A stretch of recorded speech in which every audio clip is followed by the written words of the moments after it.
Shalom sahabat Kalimatulu dimanapun berada.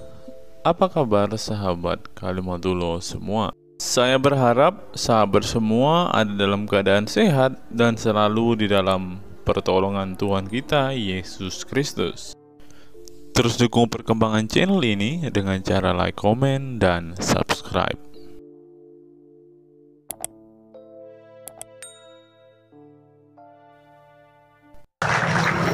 Ayo bisa tanggapi sekarang?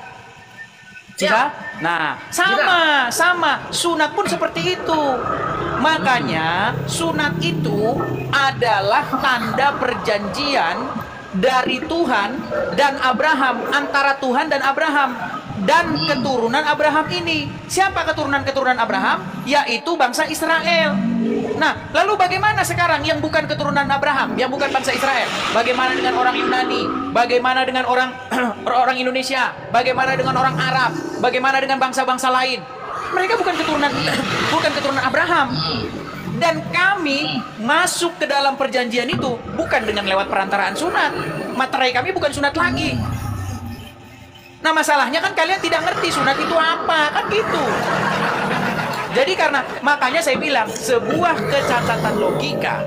Karena Yesus sunat, maka orang Kristen harus sunat. Mas, saya balik aja. Karena Muhammad nikahi anak di bawah umur, maka kamu wajib nikahi anak di bawah umur. Katanya mengikuti Muhammad. Nah, makanya kita harus mau logika kita itu dibalikan kepada kita. Nah, sekarang kan kamu kena kalau kayak gitu caranya. Sunat itu hanyalah kepada Abraham dan keturunannya. Bangsa-bangsa lain gimana? Udah? Silakan. Gini bang, kalau abang memperbandingkan antara Yesus dan Muhammad, antara sunat dan perkawinan, gini konteksnya gini bang. Kalau nabi itu kan hanya dipercaya sebagai nabi bang. Tapi kalau Yesus itu kan adalah Tuhan. Jadi apa yang dilakukan seorang Tuhan, kalau memang mengikuti kan gitu, mengikuti Tuhan Yesus, ya harus diikuti. Intinya kan gitu. Jadi tingkatannya beda bang, antara nabi dan Tuhan. Nah, di situ bang. Bedanya di sini. Saya putarin videonya ya. Tunggu dulu bang. Jangan takut lah. Saya putarin. Ini bedanya Sesuai nih. perjanjian dong. Sesuai perjanjian. Abang kan bilang tadi beda. Jangan dipotong. Diperlakukan beda kan? Bang, gini. Cara kami Jadi memperlakukan Yesus. caranya abang gini. Setelah saya menjelaskan, baru abang ingin memotong. Oh, silakan. Masa bang, aku harus ngingetin terus mulai tadi bang. Setiap aku ngomong dipotong, ngingetin lagi, baru abang sadar. Nah, waduh, kapan selesainya kalau gitu bang? Silakan. Jadi gini bang, saya ulang lagi ya. Di sana ya, kenapa saya menanyakan tentang sunat, tentang Yesus? Nah, mempermasalahkan, bukan mempermasalahkan sih, mempertanyakan. Tadi dia mempermasalahkan. Kenapa? Karena orang Kristen meyakini bahwasanya dia Tuhan.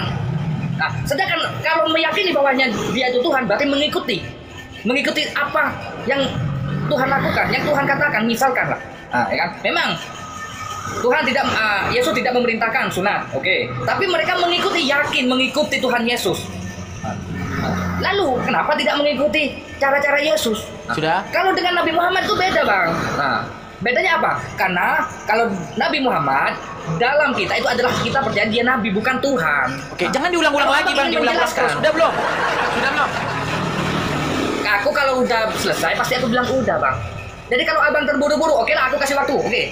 Buat Baik, abang, saya setuju bahwa orang Kristen, kami Kristen memperlakukan Yesus dengan cara Muslim memperlakukan Muhammad jauh berbeda. Jauh berbeda bang.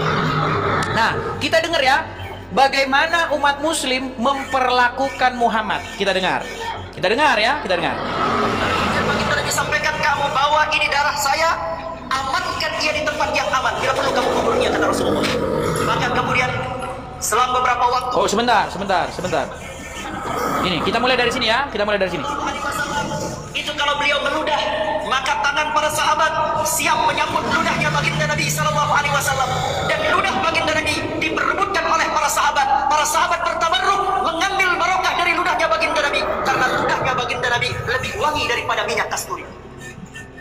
Bang, Ya. tadi saya katakan cara orang Kristen memperlakukan Yesus dengan cara umat Muslim memperlakukan Muhammad jauh berbeda, betul?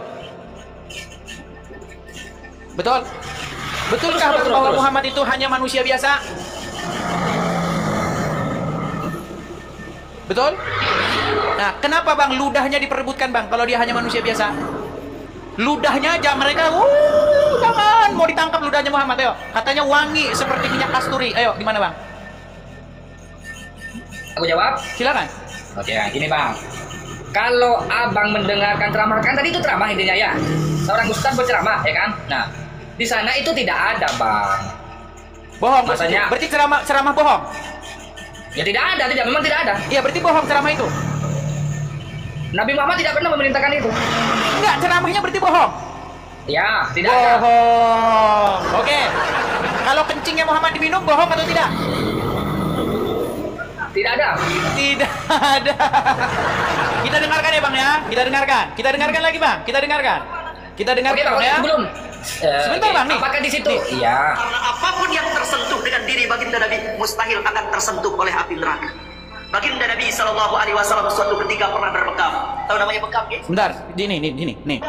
Maka tangan para sahabat siap menyambut ludahnya baginda Nabi Shallallahu Alaihi Wasallam dan ludah baginda Nabi diperebutkan oleh para sahabat. Para sahabat bertabarruk mengambil barokah dari ludahnya baginda Nabi karena ludahnya baginda Nabi lebih wangi daripada minyak kasturi. Kita lanjut lagi. Kita lanjutin. Sehingga baginda Nabi ketika meludah disambut ludahnya oleh para sahabat, lalu para sahabat membalurkan ludah baginda Nabi di tubuh mereka. Baginda Nabi kalau berwuduk, air wuduknya baginda Nabi tidak ada yang menetes ke bumi. Air wuduknya baginda Nabi sudah ditampung oleh para sahabat, diperebutkan oleh para sahabat Nabi untuk mengambil keberkahan. Karena apapun yang tersentuh dengan diri baginda Nabi mustahil akan tersentuh oleh api neraka. Baginda Nabi Shallallahu Alaihi Wasallam suatu ketika pernah berbekam. Tahu namanya bekam, ya? Bekam mengeluarkan darah. Baginda Nabi pernah berbekam. Lalu ketika beliau sudah bekam keluarlah darah beliau, maka baginda Nabi memanggil seorang sahabat bernama Abdullah bin Zubair. Wahai Abdullah bin Zubair, kamu kesini. Lalu kemudian baginda Nabi sampaikan, kamu bawa ini darah saya, amankan ia di tempat yang aman. Bila perlu kamu kubur ia, kata Rasulullah. Maka kemudian selang beberapa waktu Abdullah bin Zubair melirik kiri kanan, gak ada orang. Udah selesai. Maka baliklah ia kepada baginda Nabi. Lalu baginda Nabi bertanya kepada Abdullah bin Zubair, hei Abdullah bin Zubair, bagaimana dengan darahku, aman apa tidak? Abdullah bin Zubair menjawab, aman ya Rasulullah. Beres ya Rasulullah. Beres gimana? Kamu sudah amankan di tempat yang aman? Sudah ya Rasulullah. Kamu jujur sekarang di mana kamu amankan darahku itu, sabda Rasulullah. Maka kemudian bingunglah Abdullah bin Zubair. Maka dengan malu-malu Abdullah bin Zubair mengatakan, aku minum darahmu itu ya Rasulullah. Maka baginda Nabi Sallallahu Alaihi Wasallam mengangkat suaranya, siapa yang bersentuhan darahku dengan darahnya, maka mustahil ia akan disentuh api neraka.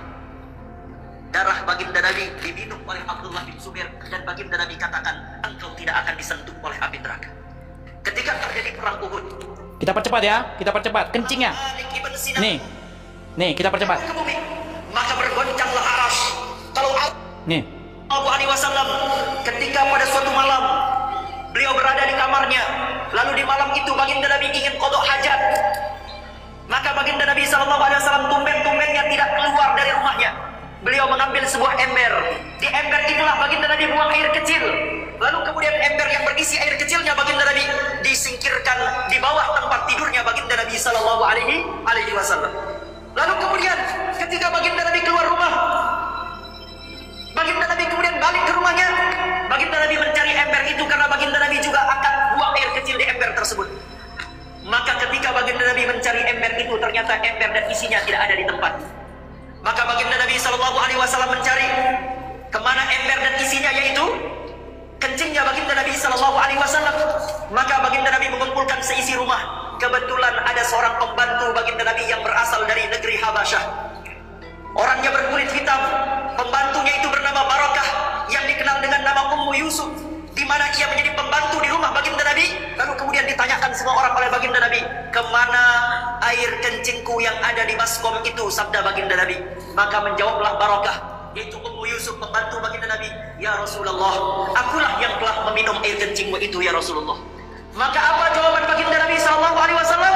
Wahai Ummu Yusuf, setelah engkau meminum air kencingku itu, maka engkau tidak akan pernah sakit selama hidup. Ya, sudah dengar Bang? Sudah dengar? Apakah itu orang Karesteng Bang yang ceramah? Silakan dinyalakan dulu Bang, mikrofonnya Bang. Nyalakan dulu mikrofon karena masih dibisukan. enggak, abang bisukan sendiri tuh mikrofon, nyalakan.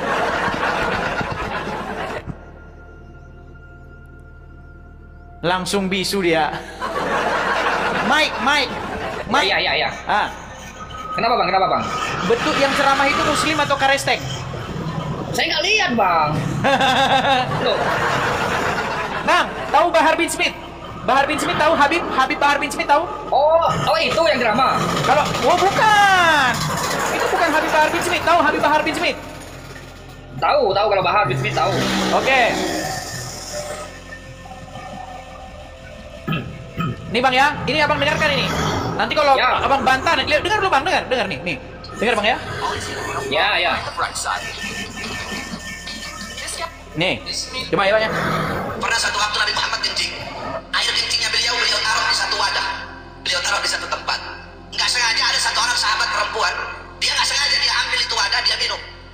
Ketika Nabi lihat, kenapa kamu minum? Itu air kencingku, kata Nabi Muhammad. Kata dia perempuan apa? Demi Allah ya Rasulullah, aku tidak pernah merasakan air yang lebih segar dari ini ya Rasulullah. Air kencingnya Nabi suci. Nah, sebentar. Saya cuma mau ngomong begini. Tadi kan memang kita sudah katakan ya, kami orang Kristen mentuhankan Yesus. Sementara kalian pengikutnya Muhammad, dengar cerita itu, apa kata kalian tidak mendewa-dewakan Muhammad itu? Apa kalian tidak mengkultuskan Muhammad yang sangat luar biasa seperti itu? Coba silakan. Bahkan darahnya aja diminum. Ayo. Silakan, nyalakan mikrofon. Ya. Tadi kan Bahar bin Smith sudah mengatakan di sana bahwasanya yang meminum itu kan dia tidak sengaja meminumnya. Nah, ya kan? Sama Muhammad Dan- dibenarkan nggak? Bentar dulu aku ngomong ini ya. Silakan.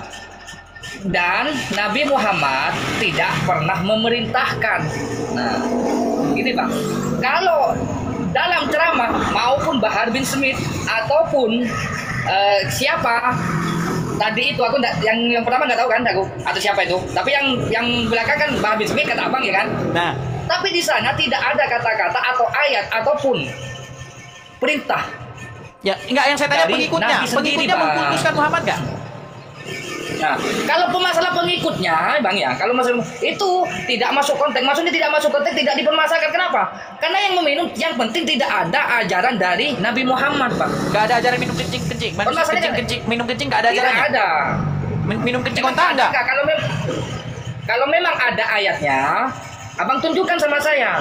Kalau minum kencing kontak nggak? Lah ya ada nggak ayatnya? Loh, Gini aja Harus bang. tahu, Bang. Gini aja saya Loh, sarankan gini, begini, ah. Neng Fahma. Gini Enggak, aja. enggak. Iya. Saya sarankan Mana- abang mana belajar ayatnya? dulu. Mana ayatnya? Gini bang, saya Enggak, sarankan abang ayatnya belajar dulu. dulu agama Islam. Ayatnya dulu.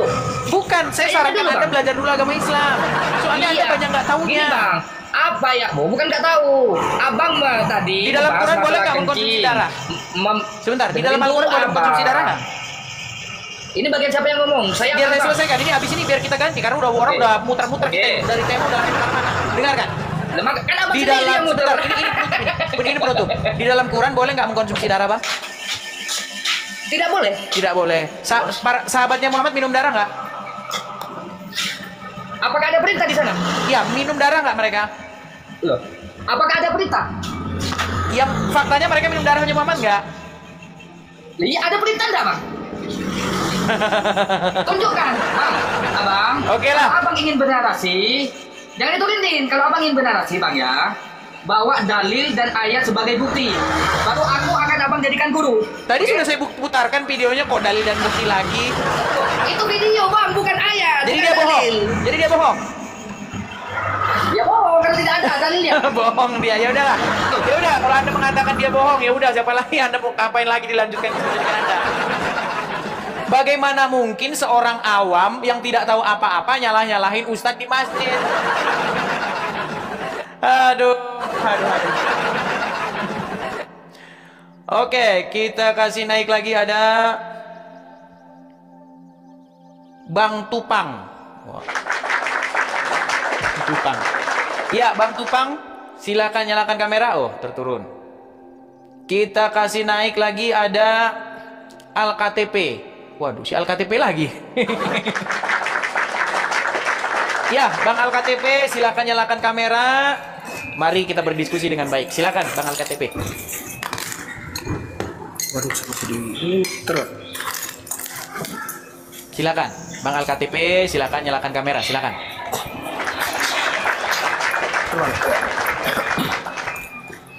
Banyak yang ngomong katanya kacamata saya kacamata perempuan katanya. Ini bukan kacamata perempuan.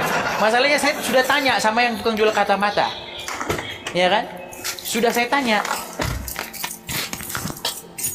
Ini bukan kacamata perempuan. Herman, sungguh Herman ya. Iya Bang. Ya, silakan nyalakan kamera Bang Al-KTP. Iya, iya. Ya, Bang Al-KTP kok separuh-separuh. Masih di jalan Bang, di mobil. Oke, baiklah, nggak apa-apa. Gimana, sudah Abang sampaikan kepada Zuma? Sudah Bang. Apa katanya? Bahkan mereka mengatakan Abang yang memblokir si Faruk, yang Wah, si sungguh fitnah Dajjal itu sangat keji. Semalam itu ada apa? Cinta solawat. Katanya kalau saya minta naik selalu di blok katanya sama. Nggak ada, tidak pernah ada Bang, tidak pernah ada. Nih Bang ya, memang mereka ini dusta yang sangat keji memang ya. Nih Bang, saya putarkan ya Bang ya. Nih. Iya, iya. Sebentar saya putarkan. Biar kalian menjadi saksi ya. Kalian akan menjadi saksi mata bagaimana mereka ini memblokir saya. Sebentar Bang, saya inikan dulu sebentar. Efeknya saya inikan, efek belakang. Sebentar saya balik kamera saya. Biar Abang lihat sendiri ya. Bentar Bang. Sebentar ya, sabar. Gini, balik kamera. Saya akan putarkan ini saya biar kalian sama-sama melihat apakah saya yang memblokir si Juma atau Juma yang memblokir saya. Lihat ya. Ini Bang ya. Ini akun saya yang sedang live ini. Oke? Iya, betul. Nah, ini videonya dia nih. Nih. Perhatikan. Saya perbesar dulu sebentar ya. Saya perbesar. Kita terbuka mengundang seluruh pendeta yang ada di Indonesia. Mari kita pertontonkan Islam atau Kristen jalan keselamatan kepada manusia. Kami tantang untuk berdiskusi. Kami tantang untuk berdebat. Kami tantang untuk berbicara tentang Islam dan Kristen. Edis, kesempatanmu Edis. Kesempatanmu kemudian. Kesempatan sekali. Mereka lagi ngomong tidak sesuai dengan yang kita tunggu. Lihat ya Bang ya. Lihat tulisan di sini. Ini kan akun dia nih. Sahabat Bang Juma ya kan? Ya. Kan? Nah, betul. Ini saya lihat waktu saya klik dia lihat nih. Mereka menunggu seorang Mesias, seorang raja. Lihat tuh Bang, tulisannya nih. Lihat nih tulisannya. Lihat ya. Jadi saya diblokir Bang sama dia. Nih. Saya diblokir. Kemudian si Uncup nih. Apakah yang muslim tahan dulu gitu ya, karena muslim diblokir. Tonton saja langsung. Kalau tonton langsung lebih kelihatan. Jadi intinya mereka memblokir saya. Entah kenapa kok ketakutannya seperti itu gitu loh. Ya silakan Bang Al-Katiri. Iya Bang. Jujur Bang, saya udah baca Alkitab Bang. Jadi ada satu cerita di Alkitab itu, di Injil Lukas itu Bang. Itu yang membuat saya 100% kembali Katolik. Oh, berarti abang sudah tidak mau mualaf lagi? Tidak. Saya udah kemarin udah sama keluarga udah kumpul dan saya udah damai sama keluarga, udah berdoa juga. Gitu Bang. Ya inilah teman-teman ada satu ya. ayat. Inilah teman-teman, saya perkenalkan dulu Bang ya. Inilah teman-teman bahwa Bang Al-Katiri ya, Bang Al-KTP mualaf tanggal 25 Desember, murtadnya Januari ya Bang ya. Iya, betul.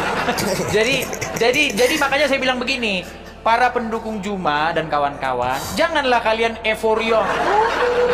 Ada lagi masuk Islam wala. Lihat, udah buktinya keluar lagi. Ya silakan Bang Alkan, silakan. Iya Bang, selain saya dapat nonton video Abang, selain itu saya sendiri crosscheck di Injil ada satu kisah di Lukas 18 ayat 9 sampai 14 di mana di situ waktu Yesus berkunjung ke rumah orang Farisi, kemudian datanglah Maria Magdalena dan langsung menciumi kaki Yesus, membasuh kakinya dengan air mata, menyekanya dengan rambut dan meminyakinya dengan wangi-wangian. Di situ orang Farisi itu berkata dalam hatinya, si Simon, dia berkata, kalau benar dia seorang nabi, tentu dia tahu siapa perempuan berdosa ini. Lalu Yesus balik dan berkata, aku tahu dia Simon. Aku tahu orang ini Simon. Yesus memberikan perumpamaan, Bang. Begini perumpamaannya. Jika ada 2 orang berutang kepadamu, yang satu 500 dan satu 50 dinar, namun keduanya tidak sanggup membayar dan hutangnya dihapus, manakah yang paling beruntung? Lalu Simon menjawab, tentu yang paling bersyukur yang banyak hutangnya. Nah, saya memasuki rumah kamu, tetapi kamu tidak menyakiti saya, kamu tidak membasuh kaki saya dan lain sebagainya. Di situ Yesus berkata, siapa yang paling banyak berbuat dosa, dia akan lebih banyak berbuat kasih ketimbang orang yang merasa dirinya benar. Tentu dia sedikit berbuat kasih. Sama satu lagi Bang Edis, waktu pemungut cukai berdoa dengan orang Farisi di bait Allah. Orang Farisi itu berdoa, ya Tuhan alam semesta, saya bersyukur ya Allah, tidak sama seperti orang lain yang berdosa, penista, pemungut cukai dan pezina. Dia bilang, saya berpuasa seminggu 2 kali, saya membayar zakat. Namun orang Farisi orang pemungut cukai yang berdosa itu berdiri jauh, bahkan mengangkat kepalanya pun tak berani, dan dia memukul dadanya. Ya Allah, saya tidak pantas. Bukannya Allah, Pak. Gak ada Allah dalam Bible, Pak. Jangan Gak ada Allah dalam Bible. Ya Allah, saya tidak pantas. Orang Farisi, orang yang benar diulang sebagai orang yang dibenarkan, ya.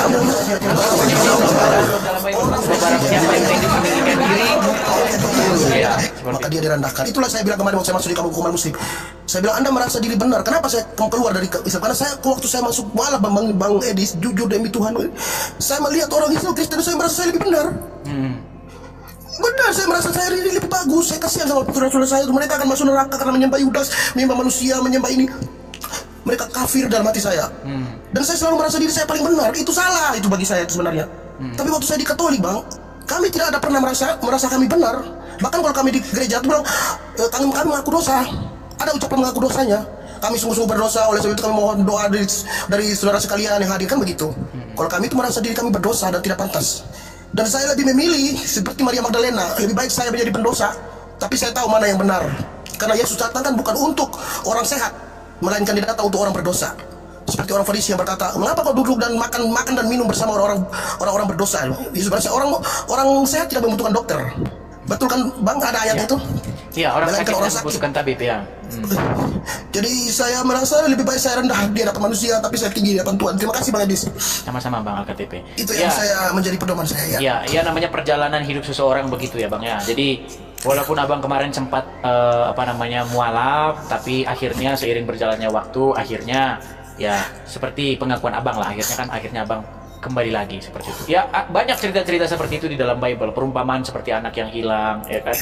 Bagaimana dia dahulu hilang kemudian sudah ditemukan kembali. Bahkan di sini ada lagunya yang sangat terkenal itu kan, lagu yang semua orang tahu itu ya, Amazing Grace ya. Amazing Grace itu ya kira-kira seperti itulah, Bang, ya. Seperti itu. Betul. Saya nih, Bang, jujur maaf ya saya potong. Yang saya membandingkan, kalau saya masuk hukuman muslim saya langsung diserbu, Bang. Binatang kau AlKTP, turun kau, anjing apa semua, Bang. Belum saya bicara juga, lepas dulu dia bicara, kata mereka.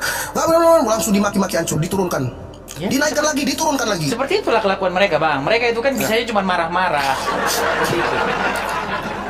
Bahkan si Anu sudah mengemukakan satu statement itu, Fahri Hamzah itu. Gitu. Ya nanti kalau saya putarkan nanti banyak yang kejang-kejang nanti itu. Ya. Tapi kemarin malam Unirifa yang masih terima saya. Unirifa, waktu saya naik di Unirifa dia masih bilang, saya tidak peduli kau mualaf, kau murtad, saya yang penting saya di komal saya ini untuk belajar, dia bilang. Terus naiklah orang-orang yang lain yang muslim. Bang, mau nih turunin dia tuh, itu iblis apa? Nggak ada yang bisa turunin. Saya berkuasa di sini. Untuk mereka kejemarah emosi semua yang naik. Unirifa tetap biarkan saya di situ dan tetap saya bernarasi. Dia masih mendengarkan saya ngomong. Kemudian kalau di komalnya Bang Juma, Bang, saya nggak bisa sampaikan karena mereka udah nggak mau naikin saya. Bahkan tadi malam saya tunggu sampai jam 2. Saya minta naik aja. Mereka lihat AlKTP. Ada dibaca sama hostnya kan, ini ada di bawah ada AlKTP, dilanggar saya. Iya sama, saya mengajukan, dia kalau nggak salah live di tempatnya si Anu, Arif ya. Iya, Arif. Saya coba naik itu dan si Anu ngomong itu DPW Sumatera Barat, API DPW Sumatera Barat ngomong begini dia. Edis di bawah itu naikkan nggak? Jangan. Jadi mereka ini, Bang, memang congornya bilang begini, congornya bilang begini nih. Ini congornya Juma ya, teman-teman ya. Ini congornya Juma ini. 15, Bang Suma. secara terbuka mengundang seluruh pendeta yang ada di Indonesia. Mari kita tontonkan Islam atau Kristen jalan keselamatan kepada manusia. Kami tantang untuk berdiskusi. Kami tantang. Congolnya besar, tantang. Giliran didatengin ke Komalnya, jangan, panas. Itulah kelakuan Juma kalian itu. Makanya saya bilang pesan sama kalian, tolong bilang sama Juma, sudah saatnya kau pakai rok mini gitu. Iya. Bang Edi, semalam saya masuk di Yusuf PI, saya mau nyampaikan itu kan, terus saya kan pakai masker, mau pakai itu, waduh gitu, dia langsung diterusin. Iya, mereka memang seperti itu, Bang. Mereka itu sedang menutup-nutupi satu kebohongan besar seperti itu. Makanya kalau sama orang yang tahu kartunya, mereka nggak akan berani gitu loh. Karena kalau kita naikkan orang ini, makin kebongkar kita, kata dia. Seperti itu. Iya. Oke, begitu ya Bang LKTP ya, selama kita mempelajari lagi, intinya ya setiap iman seseorang itu, walaupun ini kan kadang jatuh bangun seperti itu Bang. Ya seperti dikatakan memang daging roh itu penurut, tetapi daging itu lemah. Ya, artinya kita yang penting itu ada pertobatan setiap hari seperti itu Bang. Ya. Seperti itu. Oke, begitu ya Bang LKTP ya. Iya, Bang Edi suruh. Kemarin kan saya bilang di unit Pak nih. Dia bilang, maaf ya, Abang dibilang penghujat. Terus saya katakan, saya tidak menemukan selama saya nonton Bang Edi dia menghujat. Terus saya dikatakan kalau hanya orang botol yang mengatakan Bang Edi tidak menghujat. Saya bilang dalam hati saya, loh, malah lebih bagus saya naik di Bang Edi, saya tidak di mute dan saya bahkan berbicara bebas. Kalau saya di Komal Muslim, saya di mute, ditendang, di mute, dibilang binatang apa segala macam. Coba, saya buktikan aja. Tadi malam aja ada Yosua yang naik di Bang Edi, di Bang Arif, sama Bang Andi itu di mute. Giliran sama dia mau ngomong, di mute, dibuang lagi, dinaikin lagi. Jadi kan nggak ada etika gitu. Jadi saya berpikir sama dengan firman di Yesus berkata itu, jangan kau melihat selumbar di mata saudaramu sedangkan balok di matamu tidak kau lihat. Keluarkanlah dulu balok di matamu, maka akan terlihat dengan jelas selumbar di mata saudaramu. Orang buta menuntun orang buta, maka kedua akan jatuh ke dalam lubang. Sama seperti itu Bang mereka. Jadi saya jujur Bang, saya banyak belajar di Alkitab itu, ternyata semua ilmu ada di dalam. Kalau kita banyak perumpamaan Yesus yang membangun iman kita kembali. Terima kasih Bang Edis. Ya, sama-sama Bang LKTP. Saya amin, ya. selalu Bang LKTP. Terus bertumbuh dalam iman ya Bang LKTP ya. Amin. Terima kasih Bang. Oke, makasih Bang LKTP. Ya, makasih. Ya, begitulah teman-teman ya. Jadi perjalanan hidup seseorang itu ya memang seperti itu teman-teman ya. Pasang surut ya kan. Seperti itu. Tapi yang jelas intinya yang mau saya sampaikan adalah bahwa Zuma itu tidak sesuai. Congornya dengan kenyataannya nggak sesuai. Ya itu, makanya bilanglah sama mereka, jangan panjang-panjang kalau ngadapin dia. Kau dicariin sama Edis TV, udah lama kau dicariin, kemana kau lari gitu. Ya, saya tantang, mari kita tunjukkan. Giliran dijabanin ngeblokir. Apa itu? Gitu loh. Oke, kita kasih naik lagi, ada Muhammad. Muhammad. Gambarnya Allah tapi namanya Muhammad. Ya, silakan Bang Muhammad. Ya. Selamat siang Bang Muhammad. Nyalakan ya. Kamera, mari diskusi dengan baik. Silakan Bang Muhammad. Iya, siap. Nah, ini yang kemarin. Iya. Ya masih ingat. Apanya lagi Bang Muhammad? Iya, saya kan hanya menjelaskan tentang sunat ya di dalam Islamnya. Sunat di dalam Islam adalah amal soleh gitu. Amal soleh. Ayatnya? Ya, kalau ayatnya sih ada di surat An-Nisa 124. Coba bisa dibacakan? Ya, tentang di sini adalah yang mengarah kepada gini ya. Artinya aja Pak. Artinya aja Pak Muhammad. Ya. Barang siapa yang mengerjakan amal soleh, baik laki-laki maupun wanita, sedang ia orang yang beriman, maka mereka itu masuk ke dalam surga dan mereka tidak dianiaya walau sedikit pun gitu. Dan terarah di sini adalah di kalimat zakarin begitu. Zakarin adalah zakar seorang wanita dan zakar seorang lelaki. Karena kalimat zal itu apabila dihilangkan z-nya itu menjadi zakar. Perasaan ini kayak nggak nyambung sama yang ditanya tentang sunat. Ya. Itu nggak bicara tentang sunat sama sekali loh. Iya, tapi disebut di ayat ini adalah tentang zakarin, orang-orang yang mengerjakan amal soleh itu. Tapi kalau Anda tanya tentang kalimat sunat, yaitu mengarah ke surat ini, surat An-Nisa juga 122. Di situ ada kalimat sanut. Kalau sanut itu artinya maksudnya kalau Anda mengatakan sunat itu kan sin yang mengarah kepada nun. Tapi kalau sanut itu nun yang menunjukkan kepada dal di antara kaki, kan dal itu kaki, menunjuk di antara dua kaki. Gitu. Ini saya bisa lama-lama saya bisa lama-lama saya bisa itu. Bisa kalau kayak begini. Ya, seperti itu ayat Al-Qur'an. Begini loh Pak Muhammad. Pak Muhammad, gini. Kita harus bisa membedakan apa yang tertulis di dalam Al-Qur'an dengan hayalan kita. Nah, kita nggak bicara hayalan kita nih, kita bicara yang tertulis di Quran. Kata kitan muncul nggak dalam Al-Quran? Kitan itu kan bahasa Indonesia, ya nggak ada lah di dalam bahasa Arab. Bahasa Arabnya kitan apa?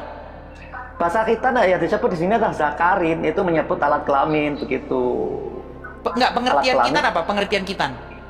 Pengertian khitan itu adalah sunat. Sunat itu kan bahasa Jawa, khitan bahasa Indonesia. Yang nggak ada bahasa Jawa dan bahasa Indonesia yang diarabkan. Iya, pengertian kitan itu apa? Sunat, kalau di dalam bahasa Indonesia kan khitan itu sunat. Pengertian sunat itu apa? Sunat itu adalah menghilangkan ujung penis. Begitu. Dikerat kulit katanya, betul? Iya. Nah, ada nggak di dalam Al-Quran? Ada nggak di dalam Al-Quran diperintahkan supaya orang itu mengkerat kulit katanya? Ya itu yang disebut dalam Al-Quran itu zakarin, itu menyebut alat kelamin zakar seorang wanita dan ya, zakar seorang laki-laki. Dikerat kulit katanya. Iya, itu kata rin itu kan keratan. Dikerat. Iya. Oh, perempuan juga harus dikerat. Amal soleh, iya, mengerjakan amal yang disebut dengan amal soleh. Gitu. Iya, berarti perempuan juga harus disunat juga? Harus di dalam Islam. Perempuan juga. Perempuan juga harus disunat, laki-laki juga harus disunat. Betul. Kalau perempuan yang dipotong apanya? Ya disebut di dalam bahasa Jawa itu ujung itil itu, bukan berarti itilnya dihilangkan, tetapi loh, katanya dipotong. Harus dipotong. Ujung sama dengan penis, kan perempuan itu juga punya yang namanya berarti harus dipotong. Bukan dipotong, dihilangkan ujungnya kan. Iya, berarti hilanginnya pakai apa? Ya pakai pisau lah. Iya, berarti dipotong. Bukan dipotong, kalau dipotong itu hilang, tetapi ujungnya beda. Gimana sih ini? Memang iya, mungkin ada fungsinya apa itu? Fungsinya biar nggak apa? Ya, fungsinya adalah kalau di dalam Islam fungsinya satu. Kan di dalam kulub atau di dalam selaput. Kan Anda tanya fungsinya, ya saya kata tentang fungsinya. Fungsinya adalah menghilangkan kotoran yang ada di dalam selaput. Iya, maksudnya begini, begitu. Fungsinya menghilangkan kotoran itu ayatnya di ayat berapa? Nggak ada, kalau di dalam mengatakan tentang itu saya nggak ada. Oke, berarti Quran tidak menjelaskan segala sesuatu ya? Ya, yang jelas dalam praktek. Sebentar Pak Muhammad. Ya. Berarti Al-Quran tidak menjelaskan segala sesuatu ya? Ya, kalau menurut kemauan pikiran Anda bisa diterima. Kalau tidak menurut Al-Quran. Bukan, menurut Pak Muhammad Al-Quran itu menjelaskan segala sesuatu nggak? Ya, jelas menjelaskan segala sesuatu. Jelas. Fungsi sunat biar apa? Fungsi sunat pertama adalah amal soleh. Kalau amal harta, tadi katanya biar bersih, gimana sih? Itu di dalam Al-Quran, amal soleh itu adalah ya tidak diumumkan secara orang kalau amal soleh. Waduh, kayaknya kita oke lah. Saya kalau ngomong sama Pak Muhammad ini, kayaknya Pak Muhammad ini penganut membaca halusinasi, bukan membaca yang tertulis. Tidak, karena itu adalah Al-Quran. Al-Quran bukan halusinasi, karena ini adalah tertulis di dalam Al-Quran. Gitu. Jadi menurut Quran Ibrahim sunat juga berarti ya? Kalau di dalam Al-Quran menyebutnya zakarin, apakah Nabi Ibrahim tidak punya zakar? Kan punya. Berarti Ibrahim di dalam Al-Quran sunat? Ya, disebut seperti itu berarti ya sunat, karena Ibrahim adalah seorang laki-laki. Siapa yang Ibrahim sunat? Ya, itu di dalam Al-Quran sih tidak ada menyebut siapa yang menyuruh Nabi Ibrahim sunat, itu nggak ada. Tapi Ibrahim siapa sunat? Yang menyuruh? Iya, kalau di dalam Al-Quran menyebut zakarin itu berarti menyebut alat kelamin. Berarti Ibrahim dia sunat tanpa ada yang nyuruh ya? Kalau dalam Islam nggak ada, tapi aturan ada dalam Islam, di dalam Al-Quran. Oke lah, Pak Muhammad. Saya kalau terus-teruskan ini nampaknya juga nggak ada ujungnya, karena yang Pak Muhammad katakan itu ceritanya semua nggak ada di dalam Al-Quran gitu. Tapi ya Pak Muhammad ini kayaknya dia ini penganut tafsir kebablasan itu loh. Jadi tidak ada. Tapi ayat itu sama dia di karang-karang gitu, macam ada alif lam mim, alifnya ini, lamnya ini, mimnya ini. Kayaknya Pak Muhammad ini penganut itu, penganut ajaran apa? Kalau bahasa Jawanya itu ini Gotak gatik matok, itu. Itu Anda. Oke, terima kasih Pak Muhammad. Oke, Sampai sama-sama. ketemu. Terima kasih Pak Oke, Muhammad. siap. Tapi Pak Muhammad Makasih, orangnya sama-sama. sopan Ya. lah dia orangnya. Oke, Makasih Pak Muhammad ya. Yuk. Iya, sama-sama. Ya, itulah beratnya saudara-saudara ya. Mereka harus menambah-nambahi yang nggak ada dalam Al-Quran. Mereka tambah-tambahi ya. Baik yang profesional maupun yang penganut gotak untuk matur itu ya. Sama semua. Seperti tadi juga seperti itu kan. Oh, menurut kitab tafsir ini Ibrahim sunat katanya. Makanya saya bilang ya Quran ya sama mereka nggak akan itu. Seperti itu. Oke, kita kasih naik lagi ada. Sebentar, kita sebenarnya ada janji nih. Kemana si Zulkifli TV ini? Ini dia nih. Udah nongol dia nih. Kenapa dia lari? Coba, diterima nggak sama dia? Kita padahal sudah janji nih sama dia nih. Tapi dianya, memang mereka ini nggak ada yang jadi pegang sama mereka ini. Bentar. Sudah saya senggol dia. Bentar. Nggak diterima kan? Memang penipu mereka, penipu. Nggak bisa dipegang. Tukang mencari kesalahan. Bukan tukang mencari kesalahan, tukang memberitakan yang benar, kemudian kau pelintir-pelintir. Gimana sih? Kok kau bilang tukang mencari kesalahan?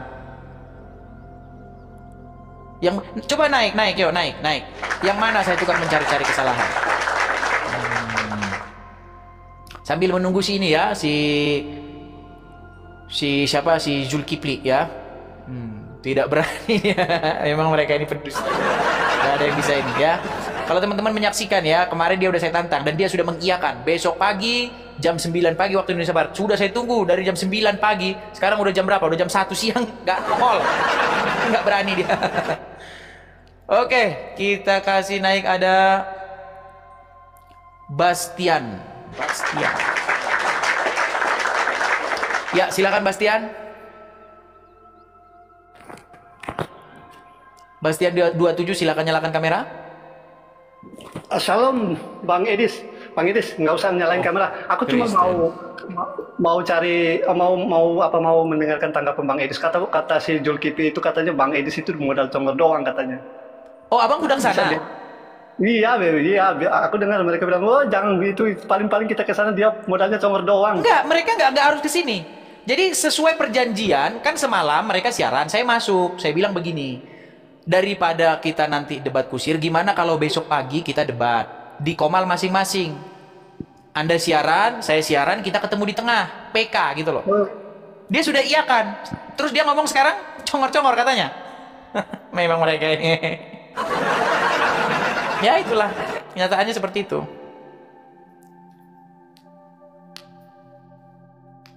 Ya gurunya saja meninggal kok, gimana? Bang Bastian terjadi Bang? Halo?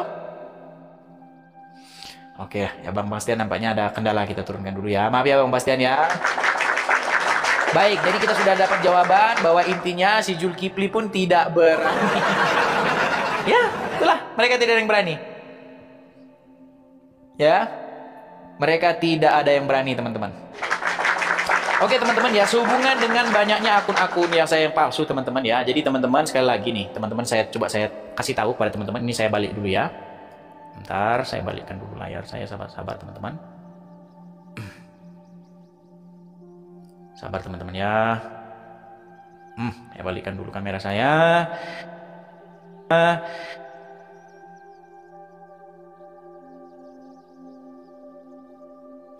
Lihat ya. Kalau teman-teman klik Edis TV di kolom pencarian nih, Edis TV begini, yang muncul berlihat ini 1, 2, 3, 4, banyak nih Edis TV banyak nih. Nah teman-teman, yang asli itu hanya ada 2 ini, nih. Yang asli itu ciri-cirinya begini, nih, misalnya kita klik ya nih. Nah, nih, kalau asli itu ada tulisannya begini nih. Kolektor Rumah Apologet, ada tanda panah, kemudian ada ini nih, HTTPS ini, sampai nah ini. Nah kalau teman-teman pergi ke web ini, ke HTTP ini, pencet, nah nanti teman-teman akan dibawa ke web saya. Nah ketika aja di sini ke web saya ini, open, gitu. Nah, teman-teman nanti akan muncul semua seperti ini. Ya. Ini tentang bio saya, di sini ada semua. Seperti itu ya teman-teman ya. Itu ciri-cirinya. Akun saya hanya ada 2. Seperti itu ya teman-teman ya. Oke teman-teman, jadi karena sudah berapa jam ini sebentar.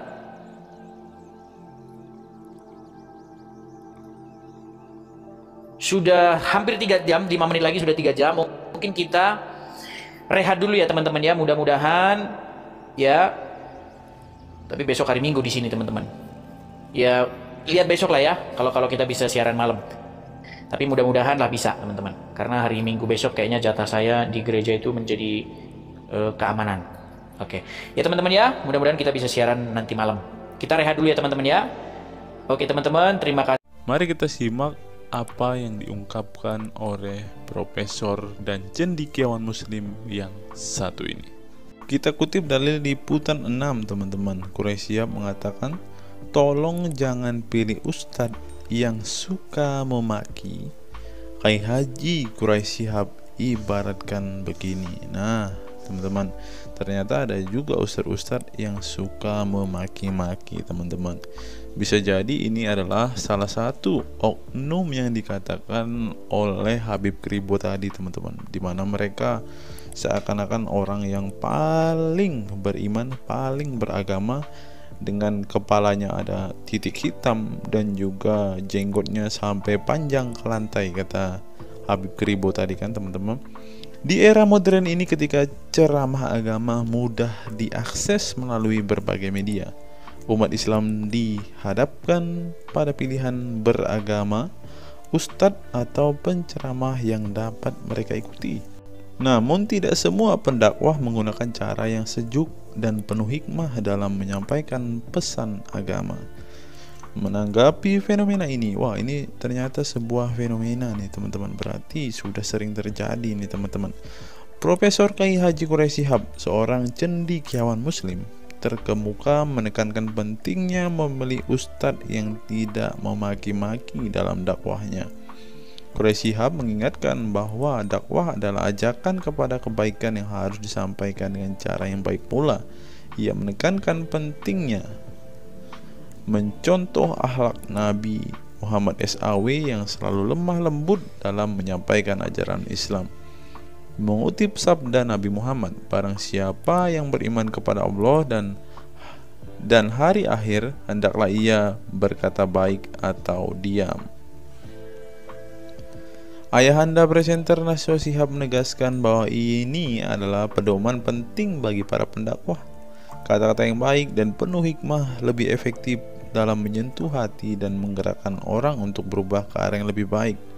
Dalam dakwah, seringkali ditemukan penceramah yang menggunakan kata-kata yang keras dengan alasan untuk menegur atau mengingatkan umat. Namun, Profesor Quraisy Shihab mengingatkan bahwa cara ini justru bisa menimbulkan antipati dan menjauhkan orang dari ajaran agama Islam yang seharusnya penuh kasih sayang dan rahmat. Menukil Islam.co, Quraisy Shihab menjelaskan hal yang menarik ketika ditanya seseorang terkait kriteria ustadz yang tepat untuk dijadikan panutan atau sebagai penceramah. Mantan rektor lain, sekarang UIN, Syarif Hidayatullah Jakarta, ini menjelaskan dengan penuh kasih ibarat seorang bapak menasihati anaknya. Pilihlah ustadz yang menganut paham moderat. Anda tidak akan mendengar makian, tutur mantan Menteri Agama ke-16 masa Presiden Soeharto ini. Quraisy Shihab menjelaskan bahwa ustadz yang wasatiyah akan terbuka untuk dikritik dan tidak fanatik dengan satu pandangan dan menilai pandangan yang orang lain salah. Quraisy Shihab menjelaskan bahwa ustadz wasatiyah akan terbuka untuk dikritik dan tidak fanatik dengan satu pandangan dan menilai pandangan orang lain salah. Ustadz yang wasatiyah memahami bahwa jalan menuju agama itu begitu besar dan memiliki jalan-jalan kecil untuk menuju jalan besar itu. Karena dalam rincian ajaran agama yang Tuhan tanyakan adalah hasilnya, misalnya 5 tambah 5 10, tapi bisa juga 7 tambah 3 lanjutnya. Salah satu ciri ustadz yang wasatiyah menurutnya adalah berpengetahuan luas. Ustadz yang berpengetahuan luas akan mampu menilai dan menghargai suatu pendapat, sedangkan ustadz yang sempit pengetahuannya akan mudah menyalahkan. Semakin luas pengetahuan seseorang, semakin besar toleransinya. Semakin sempit, semakin bodoh tandasnya. Nah, teman-teman muslim, silahkan kalian mau milih ustadz yang modelnya seperti ini. Karena ustadz yang berilmu itu seperti yang dikatakan oleh Bapak Quraisy Shihab ini, bahwa mereka pasti adalah orang yang sangat toleransi. Tetapi jika ustadzmu kamu dapati tidak bisa bertoleransi atau orang yang intoleran, maka mereka bisa dikatakan ustadz yang BODOH, kata Quraisy Shihab. Nah, pertanyaannya adalah, apakah Zuma termasuk standar ustadz yang baik atau ustadz yang toleran? Mari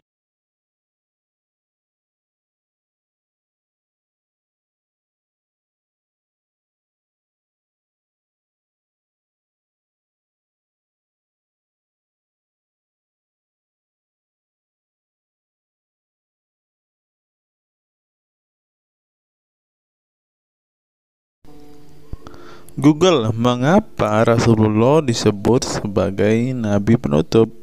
Apa alasannya? Alasannya mengapa Nabi SAW disebut Rasul terakhir adalah karena Allah SWT telah menunjukkan langsung sebagai penutup para nabi dan rasul.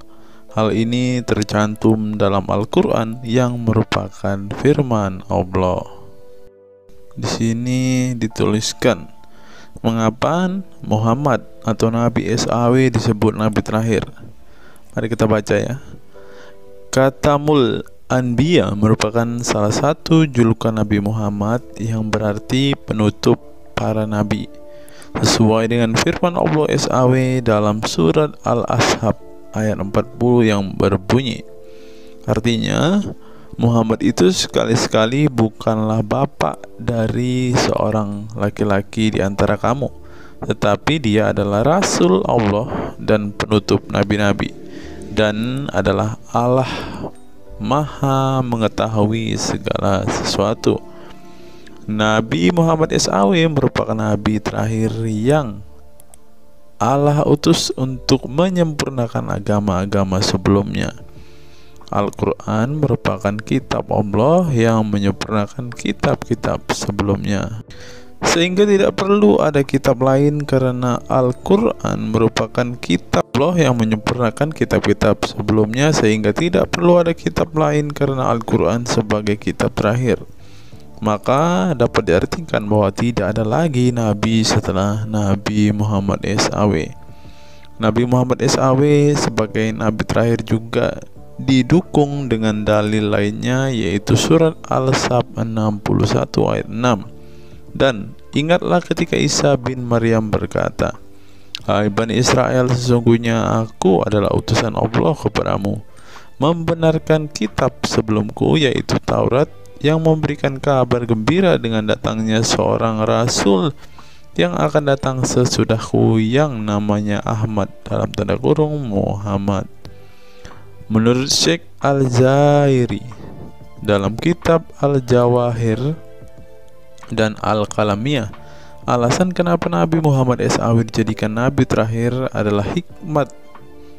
adalah hikmah terputusnya para nabi itu untuk menyeru umat manusia agar beribadah kepada Allah, menunjukkan mereka ke jalan yang lurus dalam urusan kehidupan duniawi dan ukrawi, memberitahu kepada mereka tentang hal-hal yang tidak dapat dicapai oleh penglihatan mereka, dan memberitahu keadaan yang pemikiran mereka belum sampai dan menetapkan dalil yang meyakinkan serta menghilangkan syubhat keserupaan yang tidak benar.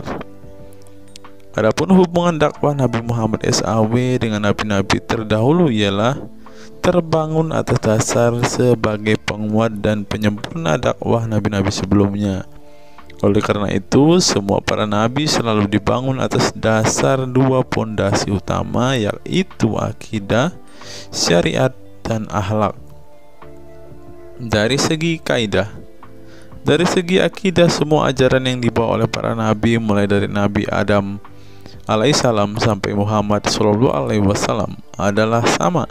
Tidak ada beda antara nabi satu dengan nabi yang lainnya. Semuanya mengajarkan keimanan terhadap keesaan Allah SWT, yaitu dengan membersihkan dari segala sifat yang tidak layak baginya dan mengimani adanya hari kiamat serta adanya surga dan neraka. Maka dari itu, semua para nabi menyerukan kepada kaumnya masing-masing antara dasar iman kepada Allah, dan semua para nabi setelahnya saling membenarkan ajaran yang telah dibawa oleh para nabi sebelumnya. Adapun dari segi syariat yang mengatur tatanan kehidupan masyarakat dan individu terhadap perbedaan dalam metode dan kuantitasnya antara satu nabi dengan yang lain.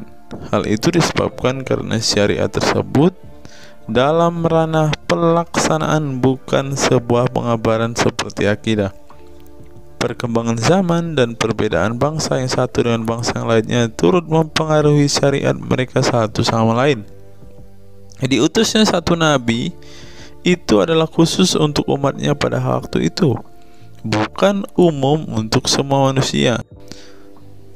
Sebuah hukum syariat terbatas dalam ruang lingkup yang sempit sesuai dengan umatnya pada waktu itu secara khusus. Nah, dari bagian pertama ini kita mengetahui teman-teman mengapa Rasulullah ini dikatakan sebagai nabi penutup, karena Rasulullah juga mengajarkan kepada keesaan Allah, teman-teman. Nah, seperti yang terus di sini. Semuanya mengajarkan keimanan terhadap keesaan Allah SWT, yaitu dengan membersihkan dari sifat segala yang tidak layak baginya dan mengimani adanya hari kiamat dan adanya surga dan neraka. Salah satu alasan mengapa Rasulullah disebut sebagai nabi penutup adalah ini, teman-teman. Mari kita lihat fakta berikutnya. Menurut kumparan, teman-teman, alasan mengapa Rasulullah SAW disebut nabi terakhir, teman-teman. Mari kita simak ya. Saya berharap teman-teman tidak bosan mendengar setiap fakta-fakta yang kita bukakan ini, karena dengan melihat fakta-fakta ini setidaknya kita belajar, teman-teman, dan dapat memaklumi mengapa sih saudara-saudara muslim kita itu sangat-sangat menjunjung tinggi Rasulullah, teman-teman. Mari kita simak. Nabi Muhammad SAW adalah nabi yang ke-25 dalam Al-Quran. Sebagai umat Islam, kita diwajibkan mempercayai bahwa tidak ada rasul lain setelah kematian Nabi Muhammad SAW. Sebenarnya mengapa Nabi SAW disebut rasul terakhir? Bukan tanpa alasan Allah SWT memilih Nabi Muhammad SAW sebagai rasul terakhir, sehingga kita dilarang untuk mempercayai bahwa adanya rasul setelah Nabi Muhammad SAW meninggal dunia, bahkan sampai memiliki cara pandang berbeda dengan beliau. Nah, jadi teman-teman kita, saudara-saudara kita tidak percaya ada nabi setelah Nabi Muhammad, teman-teman. Terlebih ada yang nabi yang membawa ajaran-ajaran yang berbeda dari apa yang diajarkan oleh Rasulullah. Berikutnya, alasan dibalik Nabi Muhammad SAW disebut rasul terakhir. Nabi Muhammad SAW ditunjuk menjadi rasul terakhir Allah SWT dan mendapatkan Al-Quran yang merupakan kitab sempurna dari kitab-kitab sebelumnya. Nah, mereka percaya juga kitab mereka adalah kitab yang paling sempurna, karena kitab-kitab sebelumnya tidak sempurna, maka disempurnakan oleh Al-Quran, teman-teman. Artinya, wahyu yang sudah diterima Nabi Muhammad SAW sudah terputus sejak beliau meninggal dunia. Ibnu Katsir menjelaskan, Ini merupakan nikmat Allah Subhanahu wa taala yang terbesar atas umat ini. Allah Subhanahu wa taala telah menyempurnakan untuk mereka agama mereka, sehingga mereka tidak lagi membutuhkan agama selain agama mereka. Mereka tidak pula membutuhkan nabi selain nabi mereka. Oleh karena itu, Allah Subhanahu wa taala menjadikannya sebagai penutup para nabi.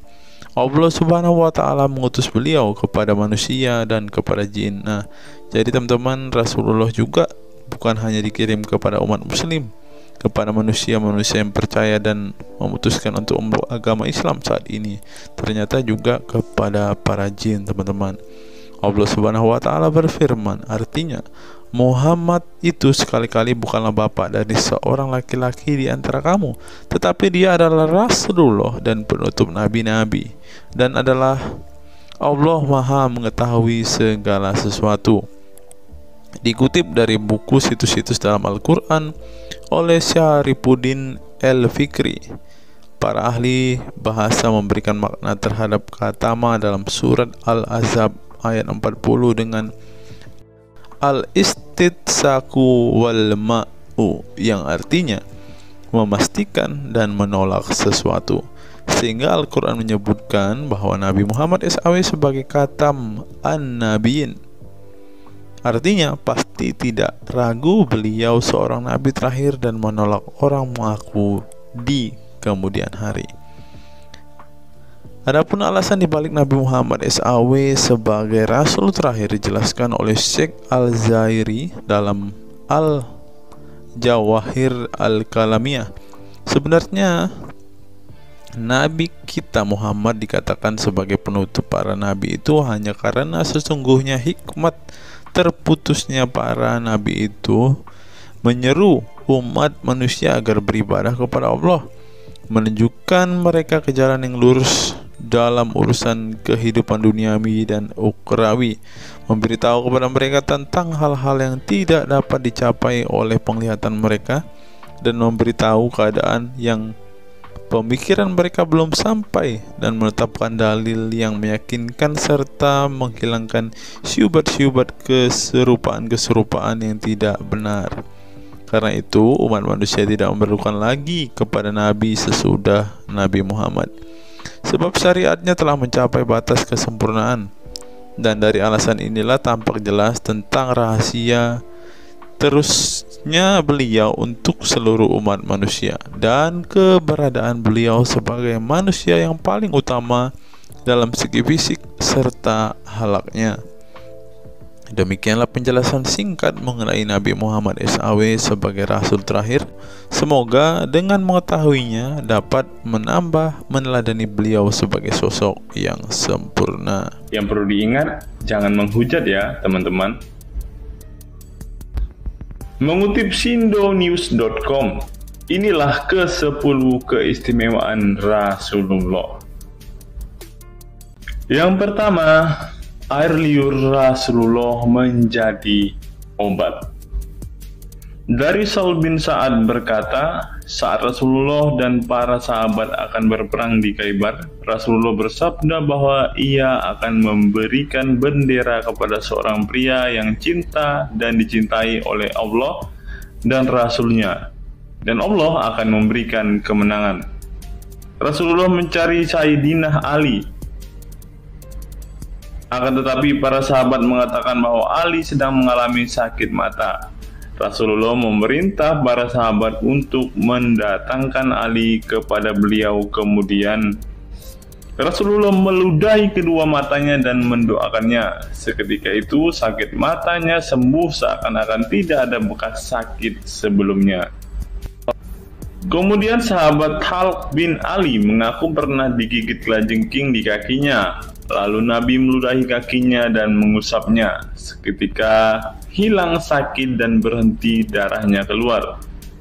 Khalid bin Ali mengatakan, aku digigit oleh kalajengking ketika aku di dekat Nabi Muhammad, lalu beliau meludahi kakiku dan mengusapnya. Yang kedua, rambut beliau membawa berkah. Sahabat Khalid bin Walid radhiyallahu anhu tak pernah kalah di medan perang. Di setiap perang, Khalid selalu meraih kemenangan dan membuat nyali musuh ketakutan. Ternyata penyebabnya tak lepas dari keberkahan rambut Nabi Muhammad yang selalu dia bawa ketika perang. Rambut beliau juga dijadikan sebagai obat bagi orang sakit. Yang ketiga, keringat Nabi Muhammad menjadi minyak wangi. Anas bin Malik menceritakan keberkahan keringat Nabi Muhammad sebagai minyak wangi. Beliau mengatakan Nabi masuk ke rumah kami dan beliau qailullah, tidur siang di tempat kami. Ketika tidur itu Nabi berkeringat, kemudian ibuku datang membawa botol dan keringat Nabi Muhammad ditampung ke dalam botol itu. Kemudian ketika Nabi bangun dari tidurnya, beliau bertanya kepada ibuku, "Wahai Ummu Sulaim, apa yang sedang engkau perbuat?" Ummu Sulaim mengatakan, "Ini keringatmu wahai Rasulullah, aku jadikan minyak wangi dan ini adalah minyak wangi yang paling wangi." Yang keempat, tidak memiliki bayangan. Asyadid Muhammad bin Alawi Al-Maliki dalam kitabnya Mafahim Yazid Antus Hahaha menyebut di antara kekhususan Nabi Muhammad adalah tidak memiliki bayangan. Karena memang beliau adalah cahaya dan cahaya tidak pernah memiliki bayangan. Nabi tidak memiliki bayangan meskipun ada sinar matahari. Ini didukung oleh doa Nabi yang meminta kepada Allah untuk dijadikan sebagai cahaya. Hal ini disebutkan oleh Imam Muslim dalam hadis yang menjelaskan tentang bacaan Nabi dalam doa sujudnya. Ya Allah, jadikanlah di dalam hatiku cahaya, di pendengaranku cahaya, dalam penglihatanku cahaya, di sebelah kananku cahaya, di sebelah kiriku juga cahaya, di depanku cahaya, dan di belakangku cahaya, serta di atasku cahaya, juga di bawahku cahaya, dan jadikanlah untukku cahaya. Dalam riwayat lain juga disebutkan, jadikanlah aku cahaya. Yang kelima, tidak pernah menguap. Dalam kitab Al-Qashais Al-Kubra, Imam Asyuyuti menyebutkan riwayat Nabi Muhammad yang sepanjang hayat tidak pernah menguap. Ditakris oleh Imam Al-Bukhari dalam kitabnya Al-Tariq dan juga Ibnu Abi Saibah dalam Musannafnya, dan dari Isa Ibnu Sa'ad dari Yazid bin Al-Asham, beliau berkata bahwa Nabi Muhammad tidak pernah menguap sama sekali. Yang keenam, hati beliau tidak pernah tidur. Keistimewaan lainnya adalah kedua mata beliau tertidur, namun tidak demikian dengan hati beliau. Suatu waktu Nabi Muhammad pernah ditanya oleh istrinya Sayyidah Aisyah tentang tidurnya selepas sholat witir. "Wahai Rasulullah, apakah engkau tidur setelah sholat witir?" Beliau menjawab, "Betul Aisyah, sesungguhnya mataku tertidur dan tetapi hatiku tidak pernah tidur." Ini sejalan dengan apa yang disebutkan beliau bahwa para nabi tidaklah tidur kecuali hanya mata mereka saja yang terpejam. Hati mereka tidak pernah tidur dari berzikir kepada Allah Ta'ala. Dan begitu juga para nabi tidur hanya matanya saja, sedangkan hatinya tidak pernah tidur. Yang ketujuh, jubah beliau sembuhkan orang sakit. Asma bintu Abu Bakar radhiyallahu anhu bertaburuk dengan jubah Nabi. Dari Abdullah bin Kaisan berkata, "Diperlihatkan kepadaku sebuah jubah tayalisah dari Kisra dan kerahnya berbahan dibaj. Juga kedua sisinya dijahit dengan dibaj." Asma berkata kepada budaknya, "Wahai Abdullah, jubah ini dahulu ada pada Aisyah hingga ia wafat. Setelah Aisyah wafat, aku pun mengambilnya. Dulu Rasulullah sering memakai jubah ini. Kami pun biasa mencuci jubah ini dengan air untuk menyembuhkan orang yang sakit." 8. Darah bekam Nabi diminum sahabat. Darah Rasulullah benar-benar barokah. Sahabat Abdullah bin Zubair radhiyallahu anhu pernah meminum darah Nabi. Diceritakan Abdullah datang kepada Rasulullah ketika beliau sedang berbekam. Setelah Rasulullah selesai, maka beliau memberikan darah berbekam itu sambil berkata, "Pergilah dan sembunyikan darah ini dari manusia." Maka aku pergi dan meminum darah itu. Selepas itu aku mendatangi Rasulullah kembali. Lalu Rasulullah bertanya, "Apa yang kamu lakukan?" Abdullah menjawab, "Aku sudah sembunyikan darah itu di tempat yang tidak boleh dilihat oleh manusia." Baginda Nabi berkata lagi, "Jangan-jangan kamu telah meminumnya?" Beliau menjawab, "Ya, aku telah meminumnya, wahai Rasulullah." Setelah meminum darah itu, Nabi Muhammad berkata kepada Abdullah, "Sungguh engkau telah menjaga dirimu dari api neraka." Yang ke-9, tidak pernah ihtilam atau dalam tanda kurung mimpi basah. Ihtilam adalah keluarnya air mani karena sebab mimpi atau fantasi. Di Indonesia sering disebut dengan mimpi basah. Dan itu tidak pernah terjadi pada Nabi Muhammad. Dalam kitab hadis Al-Mu'jam Al-Kabir, Imam At-Tabarani mengeluarkan sebuah riwayat dari Ibnu Abbas bahwasannya Nabi Muhammad tidak pernah ihtilam atau mimpi basah. Yang ke-10 yang terakhir, teman-teman, dapat melihat dan mendengarkan ringkihan langit. Dari sahabat Abu Dzar, Nabi Muhammad bersabda, "Sesungguhnya aku melihat apa yang kalian tidak lihat, dan aku mendengar apa yang kalian tidak dengar, ringkihan langit.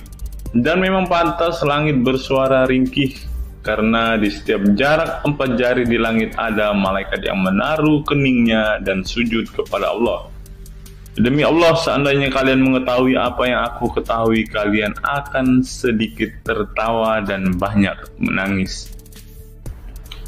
Keistimewaan lain dari Nabi Muhammad disebutkan ketika beliau buang air tidak ada bekasnya sama sekali. Dalam kata lain, semua kotoran beliau ditelan bumi, tak sedikit pun yang tertinggal.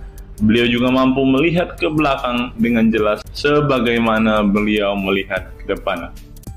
Itulah ke-10 keistimewaan Nabi Muhammad yang juga menjadi bukti kenabian beliau. Rasulullah adalah manusia sebagaimana umatnya, akan tetapi Allah menjadikan beliau sebagai manusia yang tidak seperti manusia pada umumnya.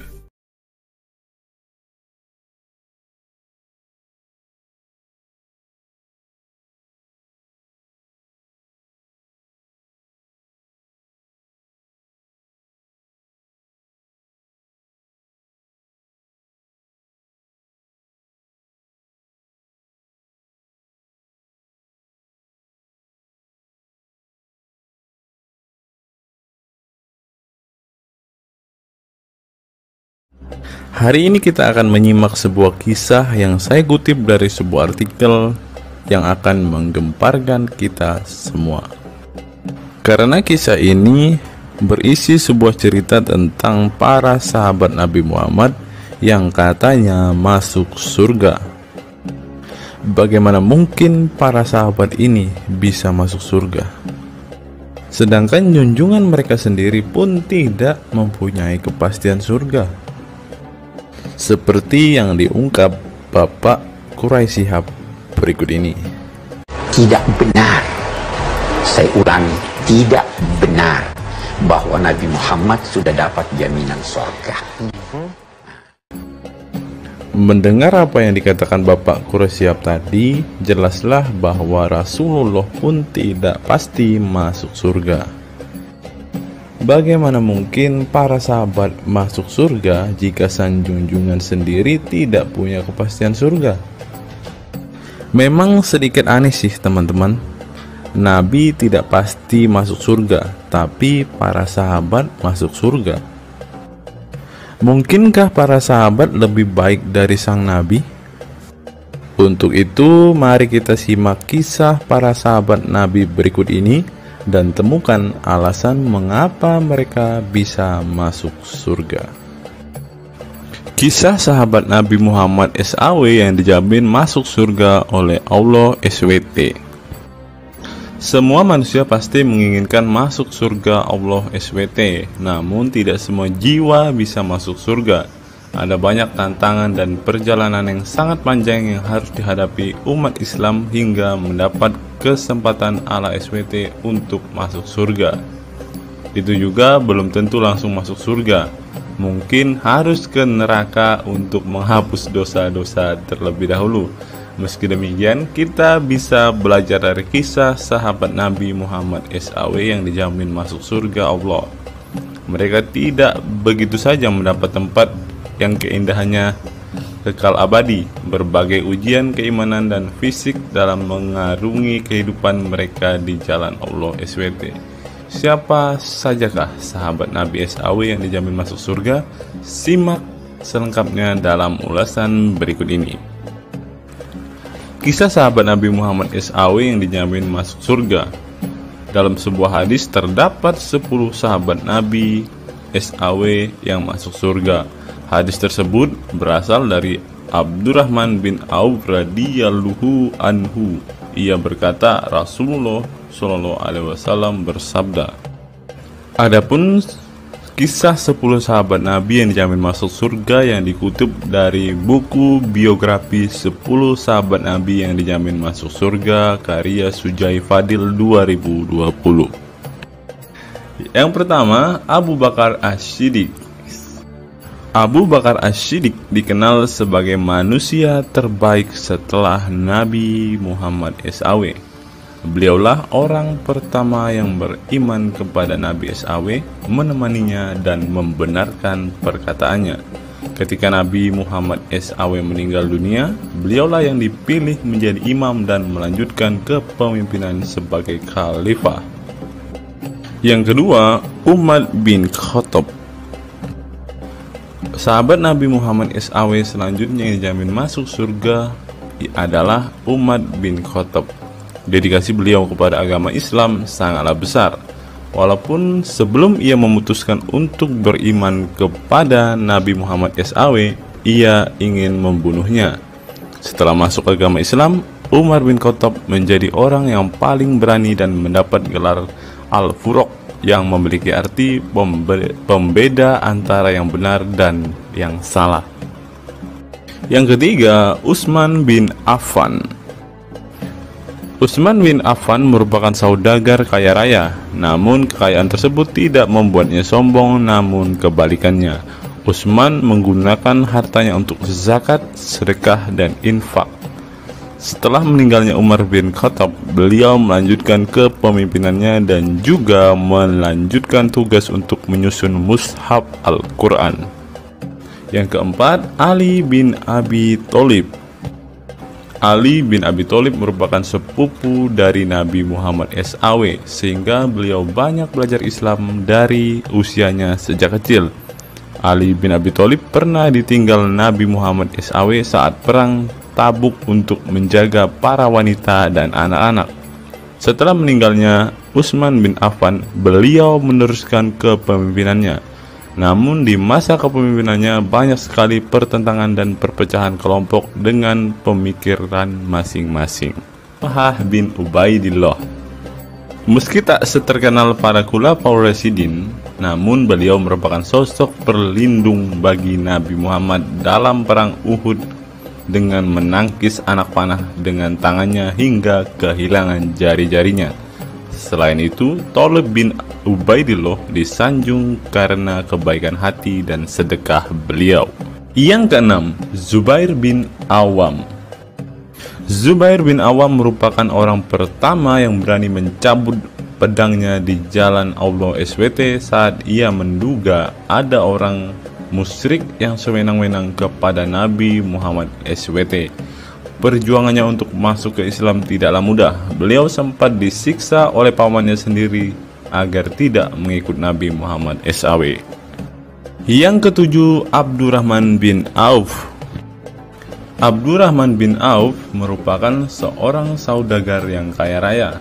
Walaupun seorang yang berlimpah harta, beliau banyak menggunakan hartanya untuk kaum muslimin. Ketika mendengar bahwa dirinya akan masuk surga, Abdurrahman bin Auf khawatir apakah layak masuk surga dan merasa dirinya bukanlah siapa-siapa. Yang kedelapan, Sa'ad bin Abi Waqqas. Sa'ad bin Abi Waqqas merupakan paman Nabi Muhammad SAW dari ibunya. Ketika mendengar Islam di Mekah, Sa'ad langsung menghampiri Nabi Muhammad SAW untuk beriman kepada Allah SWT dan Rasulnya. Sa'ad bin Abi Waqqas merupakan orang pertama yang meletakkan anak panah di jalan Allah SWT. Beliau juga dipilih menjadi komandan perang Qadisiyah dan diangkat menjadi gubernur Kufah di masa kepemimpinan Utsman bin Affan. Yang kesembilan, Sa'id bin Zaid. Apabila seseorang yang mampu membuat Umar bin Khattab yang keras bisa masuk ke dalam Islam, beliau adalah Sa'id bin Zaid dan istrinya Fatimah bin Khattab. Beliau mengadakan pertemuan di Darul Arqam dan sebelumnya menyampaikan dakwah di dalamnya. Sa'id bin Zaid tidak pernah absen dari peristiwa penting dan peperangan bersama Nabi Muhammad SAW kecuali di perang Badar. Yang ke-10, Abu Ubaidah bin Zarah. Abu Ubaidah bin Zarah merupakan seorang sahabat Nabi Muhammad yang lemah lembut namun cekatan. Beliau termasuk salah satu generasi pertama yang masuk Islam. Ketika perang Uhud, 2 gigi depannya copot, malah tampilan dirinya makin bagus. Giginya ompong dikarenakan ia mencabut 2 rantai yang masuk melalui lubang kancing topi besi di wajah Nabi Muhammad SAW karena terkena tebasan. Dari 10 kisah tadi, semua sahabat Nabi itu terkenal dengan perbuatan baiknya. Apakah standar umat muslim masuk surga adalah dengan berbuat baik? Perbuatan baik tentu tidak dapat menyelamatkan. Seorang ustadz pernah berkata seperti ini. Mengantarkan kita masuk ke surga itu bukan amal perbuatan kita. Kita semua masuk ke dalam surga Allah kelak itu lantaran mendapat anugerah dari Allah dan mendapat rahmat dari Allah. Jadi bukan karena amal ibadah kita. Apa tanggapan teman-teman setelah menyimak kisah ini?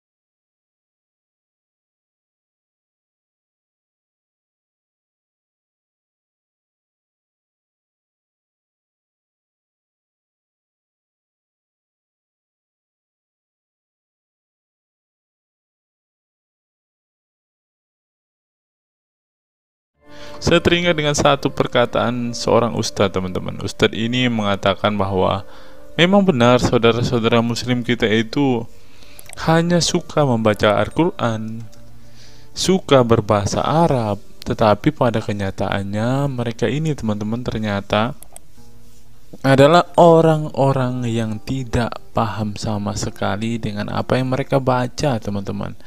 Dan akhirnya Ustadz ini mengatakan bahwa saudara-saudara muslim kita ini seperti keledai, teman-teman. Mari kita dengarkan apa yang disampaikan Ustadz ini.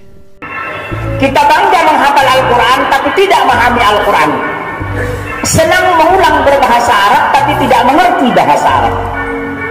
Suka membaca Al-Quran tapi tidak memahami maknanya. Akhirnya apa? Menjadi keledai di Indonesia. Tidak sampai di situ saja, teman-teman. Menurut NU Online, seperti yang disampaikan oleh Gus Baha, ingin umat Islam banyak baca Al-Quran meski tak paham maknanya. Teman-teman bisa baca sendiri ya judul artikel ini. Artikel ini mengatakan seorang Gus ingin umatnya itu semua umatnya dia ingin bahwa mereka harus mau dan rajin membaca Al-Quran, teman-teman. Walaupun ya pada kenyataannya apa yang mereka baca mereka tidak ketahui. Apa yang mereka baca mereka tidak tahu maknanya, teman-teman. Mari kita dengarkan dan lihat apa isi dari artikel yang diransir oleh NU Online ini, teman-teman. Jakarta NU Online. Rais Syuriah Pengurus Besar Nahdlatul Ulama PBNU Kiai Haji Ahmad Bahaudin Nur Salim yang biasa dikenal dengan Gus Baha mengingatkan umat muslim atau umat Islam untuk memperbanyak membaca Al-Quran meski tidak memahami maknanya. Waduh, gak bahaya kah ini? Ustadznya mengatakan harus baca saja Al-Quran walaupun tidak paham. Wah, bisa-bisa umat Islam jadi keledai se-Indonesia nih, seperti yang dikatakan Ustadz yang barusan tadi. Karena semuanya disuruh baca, disuruh hafal, tidak peduli tahu atau tidak arti dan maknanya. Aduh, gimana ini teman-teman? Sebagai kitab suci, Al-Quran harus lebih dekat dengan umat Islam. Cara mendekatinya bisa dengan mempelajari dan memahami kandungan Al-Quran atau membacanya. Membaca Al-Quran lebih bernilai ibadah, terutama di bulan suci Ramadan. Saya paling sangat ingin di Ramadan ini banyak membaca Al-Quran, baik membaca secara qiraatan saja atau lebih jelasnya. Sebagaimana dikutip NU Online dari akun YouTube Santri Gayeng, menurut Gus Baha, membaca Al-Quran tidak harus menunggu paham arti dan tafsirnya, sebab membaca Al-Quran dari huruf ke huruf sudah bernilai ibadah. Meskipun seorang yang membacanya itu tidak paham arti dan maknanya, terlebih ketika membaca dan kemudian menjadikan isi Al-Quran sebagai bimbingan hidup. Gus Baha mencoba melogikakan orang yang membaca Al-Quran tetapi tidak memahami maknanya. Ia menjelaskan ketika seseorang membaca Al-Quran dan tidak paham maknanya, maka seseorang itu hanya menyibukkan diri dengan kalamullah. Hal ini menurut Gus Baha sesuatu yang baik.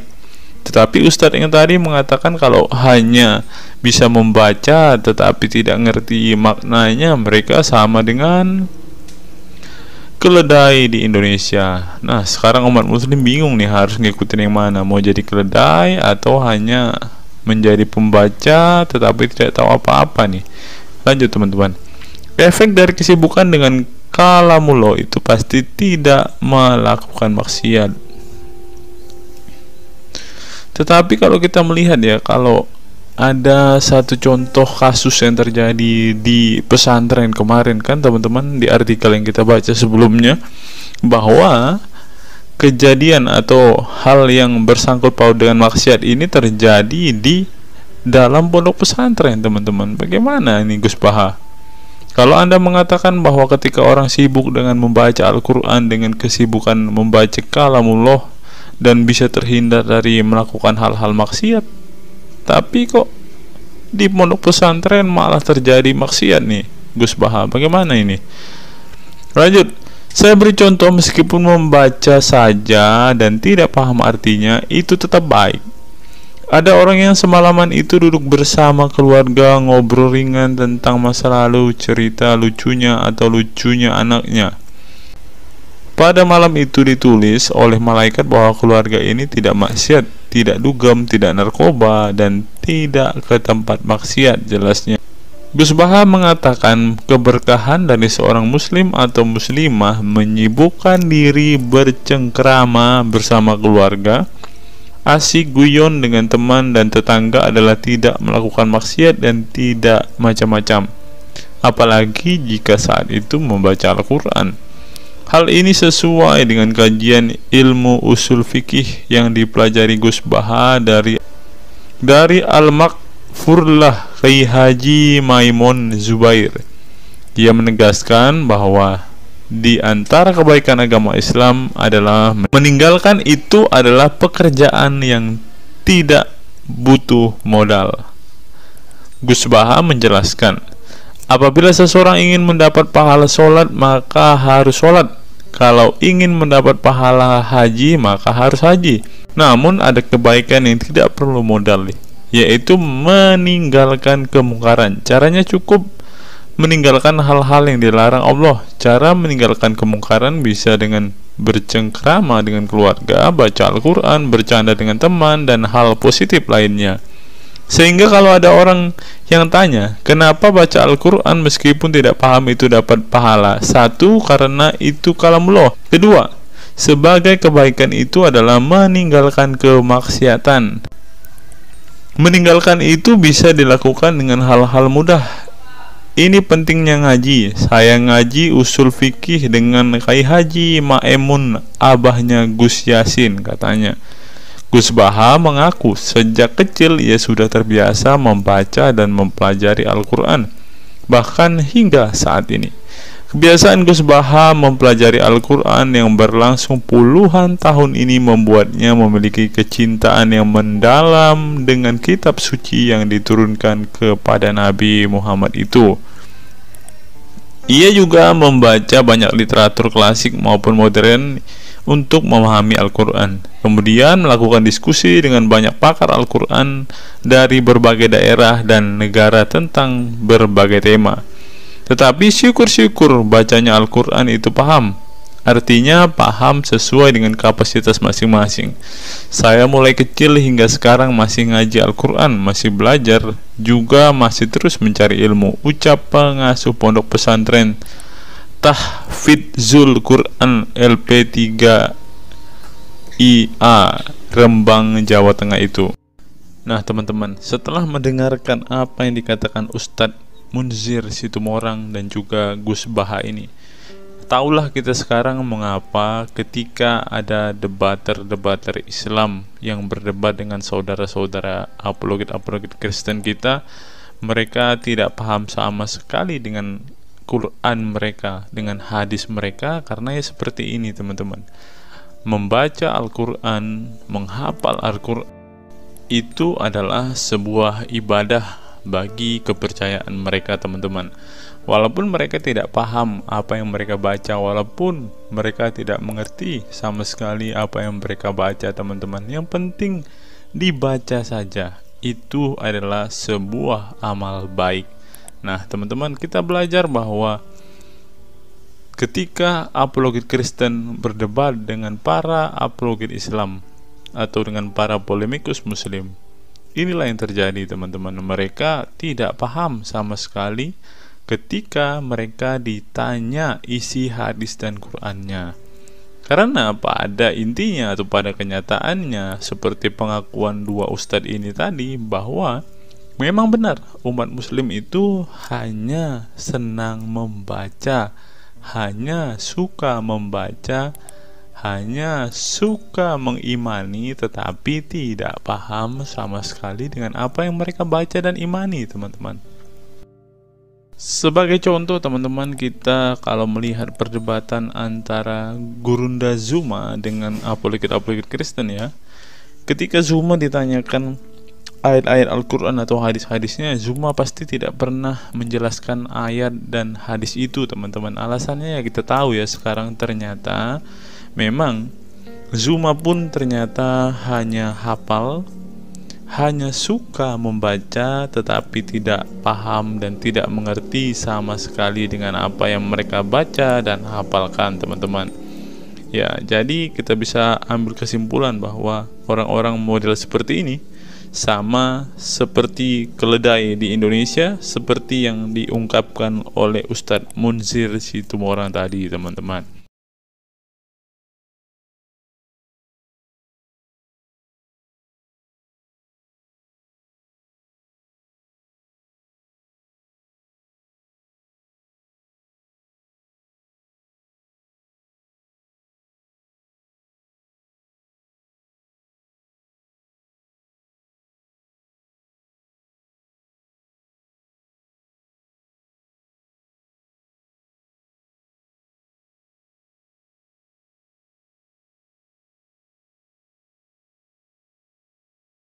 Fenomena pemurtatan dan kelompok Islam radikal. Sejumlah sarjana Islam mengemukakan hukuman seorang murtad adalah hak prerogatif Tuhan, bukan wewenang manusia. Masalah pemurtadan selalu menjadi isu penting dalam sejarah wacana keislaman. Dalam Islam, tindakan atau sikap seseorang muslim meninggalkan agama Islam, baik dengan perkataan maupun dengan perbuatan, disebut dengan ridah atau irtidad dalam bahasa Arab. Dan orang muslim yang melakukan tindakan ini disebut murtad. Nah, seperti yang dikatakan oleh Yakut tadi teman-teman, dengan mengatakan toa itu seperti gonggongan anjing, dia sudah murtad teman-teman. Itulah sebabnya saudara-saudara muslim menganjurkan dia untuk istighfar dan mengucapkan 2 kalimat syahadat kembali. Lanjut. Seorang dikatakan murtad belum tentu mereka pindah atau konversi ke agama baru. Bisa juga mereka kemudian memilih untuk tidak beragama, menjadi sekuler, ateis, agnostik, dan lain sebagainya. Masalah pemurtadan ini bukan hanya diskursus dan fenomena eksklusif dalam Islam saja, tetapi juga dalam agama-agama lain. Ya, ada banyak pendapat di kalangan sarjana muslim tentang status ridah dan bagaimana seharusnya memperlakukan seorang murtad. Ada yang berpendapat ridah adalah masalah kepolitikan, bukan masalah teologi keagamaan, sehingga orang yang keluar dari Islam murtad tidak perlu dikenai hukuman apapun, termasuk hukuman pembunuhan. Karena itu akan bertentangan dengan doktrin Islam dan Al-Quran yang menggaransi kebebasan bagi seseorang untuk beriman dan beragama atau tidak beriman dan tidak beragama. Bagi mereka, sejarah hukuman pembunuhan bagi orang-orang yang keluar dari Islam lebih mengacu pada fenomena dan alasan sosial politik belaka. Dengan kata lain, kata murtad bagi mereka mengacu pada pengertian pembangkangan politik ketimbang pemberontakan teologis. Tak ada konsensus mengenainya. Tetapi ada pula yang berargumen bahwa masalah pemurtadan adalah masalah teologi keagamaan, sehingga orang yang mendeklarasikan diri keluar dari Islam harus dihukum bunuh seperti yang dipraktikkan oleh generasi Islam pasca wafatnya Nabi Muhammad. Menariknya, sejumlah sarjana Islam terkemuka, baik klasik maupun kontemporer, baik Sunni maupun Syiah, sebut saja seperti Muhammad bin Ahmad al-Saraki, Abu al-Walid al-Baji, Ibrahim al-Naqi, Ibnu al-Human, Buharuddin al-Mahinani hingga Ali Goma, Husin Ali Mutazir, Zafed Ahmad Gamidi, dan Torik Ramadan menyatakan tidak ada konsensus daripada ulama tentang hukuman bunuh bagi seorang murtad. Mereka juga menegaskan bahwa hukuman seorang murtad adalah hak prerogatif Tuhan, bukan wewenang manusia. Nah, sekarang kalau kita melihat, ada seorang ustadz mengatakan, siapa namanya itu, Abdul Somad bilang, bagi yang murtad darahnya halal. Nah, gimana ya dengan Abdul Somad ini teman-teman? Dia sudah tidak menghidupi apa yang diajarkan oleh pendahulu-pendahulunya teman-teman. Lanjut, masalah sejarah dan fenomena pemurtadan dalam Islam ini dengan baik dikupas oleh Abdullah Said dalam Freedom of Religion, Apostasy and Islam, atau Taha Jabir Al-Wani dalam Apostasy in Islam, A Historical and Scriptural Analysis. Tulisanku ini tak bermaksud membahas secara lebih dalam dan detail tentang pemurtadan ini, tetapi ingin menyajikan sejumlah fenomena pemurtadan di kalangan masyarakat Islam kontemporer, di mana banyak orang-orang yang memilih keluar dari Islam bukan lantaran menghadapi peliknya masalah teologi keislaman misalnya, melainkan dikarenakan telah muak menyaksikan perilaku Islam itu sendiri, khususnya kalangan muslim ekstremis. Nah, ini juga yang buat saudara-saudara kita muslim murtad teman-teman. Nggak tahu ya Abdul Somad termasuk orang yang Islam atau muslim yang ekstremis atau enggak ya, karena dia bilang siapa yang murtad darahnya halal. Bisa jadi Somad salah satu Islam ekstremis. Berikutnya, faktor trauma. Bagi kelompok Islam militan konservatif, pemurtadan adalah tindakan haram dan kaum murtad harus dibunuh. Tetapi mereka tidak menyadari bahwa banyak kaum Islam yang memilih menjadi murtad justru karena mereka trauma dengan perilaku brutal kelompok radikal Islam itu sendiri. Lihat misalnya penuturan sejumlah mantan muslim dalam buku Living Islam, Apostate Speak Out, yang diedit oleh Ibnu Warak, nama samaran, seorang pensiunan Islam kelahiran Rajkot, India. Dalam buku yang sangat provokatif ini, sejumlah ex-muslim bersuara keras memberi kesaksian tentang kebobrokan perilaku kelompok muslim radikal di negara-negara yang mayoritas berpenduduk muslim seperti Pakistan, Bangladesh, Aljazair, Iran, Afghanistan, dan lain sebagainya. Para penulis buku ini sebelumnya merupakan para sarjana aktivis muslim yang taat saleh sampai akhirnya mereka menyaksikan momen-momen mengerikan dalam hidup mereka hingga akhirnya mereka menyatakan goodbye pada Islam. Lihat teman-teman, mereka ini adalah saksi keekstriman Islam, teman-teman. Kini mereka memilih menjadi Kristen, agnostik, ateis, humanis, sekularis, free thinker, dan lain sebagainya. Setelah mendeklarasikan dari emoh pada Islam, mereka kemudian pada umumnya memilih tinggal di Barat, khususnya Amerika Serikat, Kanada, Eropa Barat, dan Australia. Karena kalau mereka tinggal di Arab ya pasti dipenggal, teman-teman.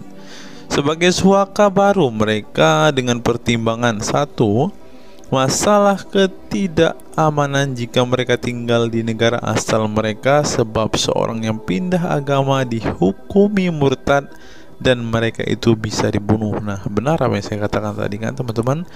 Yang kedua, lantaran di Barat ada jaminan soal kebebasan beragama. Nah, kalau di negara asal mereka hanya satu agama, teman-teman. Kalau mau meluk agama lain ya siap-siap dipenggal karena darahnya halal. Inilah ajaran Islam yang asli. Berikutnya, buku yang ditulis oleh kaum murtad ini penting untuk disimak sebagai kritik tajam atas tindakan radikalisme agama yang dilakukan oleh, meminjam istilah Muhammad Said Asmani, kelompok ekstrim yang sering menebarkan kekerasan dan kebencian dalam menyampaikan pesan-pesan keagamaan tanpa disadari bahwa perilaku sadis dan barbar mereka telah menyebabkan sebagian umat Islam frustasi dan kehilangan kepercayaan terhadap agama mereka, kemudian memilih hengkang dari Islam. Ini menunjukkan bahwa masalah pemurtadan atau proses konversi tidak semata-mata masalah teologi keagamaan, tetapi juga sosial, politik, dan ekonomi. Itulah yang dialami Ibnu Warok, Ali Sina, Anwar Saik, Faisal Muhammad, Syarek Malik, Samia Libini, Abul Qasem, dan masih banyak lagi. Semula mereka adalah para pemeluk Islam saleh yang kemudian memilih keluar dari agama ini setelah mereka mengalami dan menyaksikan peristiwa tragis dalam sejarah hidup mereka. Simak misalnya penuturan Ali Sina dalam Why I Live Islam, My Passage from Faith to Enlightenment. Ali Sina yang masih keturunan Ayatollah Iran ini menuturkan pengalaman getir hidupnya menyaksikan serangkaian horor di negaranya Iran. Dia mengatakan sejak Ayatollah Khomeini berhasil menggulingkan diktator Shah Reza Pahlavi pada tahun 1979, segera ia mengganti ideologi sekuler negara dengan ideologi Islami yang tunduk sepenuhnya pada otoritas Khomeini. Masih menurut Ali Sina, alih-alih ingin menegakkan kedaulatan Tuhan, dalam praktiknya yang terjadi justru penegak kedaulatan Khomeini, di mana melalui agen rahasianya yang bernama Saza Mene Ate Laat Fa Amniate Keskharar, yang disingkat Shefak, dia dan para pendukungnya menghancurkan siapapun yang tidak mau tunduk pada otoritas politik keagamaannya, termasuk bekas sekutunya. Maka pada saat Imam Khomeini berkuasa, kata Sina, nyawa pun menjadi sangat murah. Ribuan orang Irak dibunuh sebagai efek perang.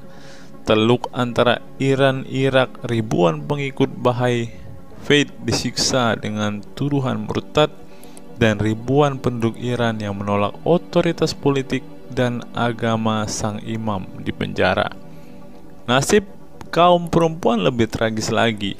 Sebelum dibunuh, mereka diperkosa oleh tentara syariat dengan alasan sebagai imbalan pembangkangan kepada sang ayatollah sekaligus tiket menuju surga. Oh, ngeri teman-teman, tiket menuju surga.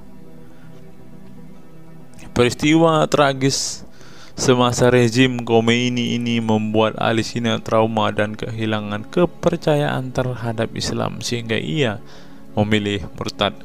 Sekarang ia mendirikan Faith Freedom Foundation untuk mengadvokasi orang-orang yang ingin meninggalkan Islam. Selain Ali Sina, pengalaman getir juga dialami oleh Abul Qasim Bangladesh, Sherak Malik Pakistan, Anwar Saik Pakistan Bertain, Nadia dari Maroko, Samia Libina dari Tunisia, Azad dari India, dan masih banyak lagi. Setelah mengalami dan menyaksikan sejumlah peristiwa tragis kekerasan agama yang dilakukan kaum muslim radikal di negara mereka, mereka kemudian hijrah ke iman yang baru. Memang tidak bisa dipungkiri di negara-negara berbasis Islam itu telah terjadi sejumlah peristiwa sadis yang dilakukan sekelompok rezim muslim militan dan kaum radikal agama demi ambisi politik kekuasaan mereka. Atas nama agama dan penegakan syariat Islam, mereka melakukan serangkaian teror dan kekerasan terhadap kelompok minoritas dan lawan-lawan politik agamanya. Penulis perempuan Mesir Bad Yeor telah menunjukkan dengan baik sebagian dari sejarah gelap radikalisme kelompok militan konservatif terhadap kaum minoritas ini dalam buku The Decline of Eastern Christianity Under Islam From Jihad to Dhimmitud. Dalam buku ini, dia berpendapat bahwa konsep dhimmi, khususnya Kristen dan Yahudi yang secara literal mengacu pada definisi protected people, orang-orang yang dilindungi, dalam realitasnya justru menjadi kelompok yang diperas, dieksploitasi, karena di samping dipaksa membayar pajak pada pemerintah, mereka tidak pernah menikmati hak-hak sipil sebagai warga negara. Di negara-negara berbasis syariat Islam, mereka memang menjadi warga negara kelas 2, kalau bukan malah tidak berkelas lagi. Wah. Tidak hanya non-muslim saja, kaum muslim yang kebetulan berseberangan dengan ideologi dan aliran keagamaan rezim penguasa, baik rezim Sunni maupun Syiah, juga mendapat perlakuan kejam dan diskriminatif. Sebagian dari kaum muslim yang dizolimi oleh rezim Islam ekstrem ini masih bertahan memeluk Islam. Tetapi sebagian lain lebih memilih kabur ke negeri lain dan emoh memeluk Islam lagi. Ilustrasi di atas merupakan peringatan keras sekaligus memberi pelajaran berharga bagi umat Islam. Dengarnya saudara-saudara Islam, khususnya kelompok muslim militan konservatif yang selama ini getol berdakwah dengan cara-cara kekerasan dan intoleran. Perilaku brutal dan aksi-aksi kekerasan yang mereka lakukan tidak hanya menyebabkan simpati publik terhadap kaum muslim merosot atau melorotnya tingkat kepercayaan publik terhadap Islam sebagai agama damai, toleran, pluralis, dan rahmatan lil alamin. Tetapi lebih dari itu, tindakan konyol kaum radikal agama ini telah menyebabkan pemurtadan sebagian umat Islam itu sendiri. Kedepan kaum muslim harus menebarkan Islam dengan cara-cara damai, santun, dan toleran, bukan dengan tindakan keras, kasar, dan intoleran yang justru merugikan Islam dan kaum muslim itu sendiri. Jika memang Islam itu agama rahmat bagi alam semesta, maka buktikan itu dengan tindakan nyata.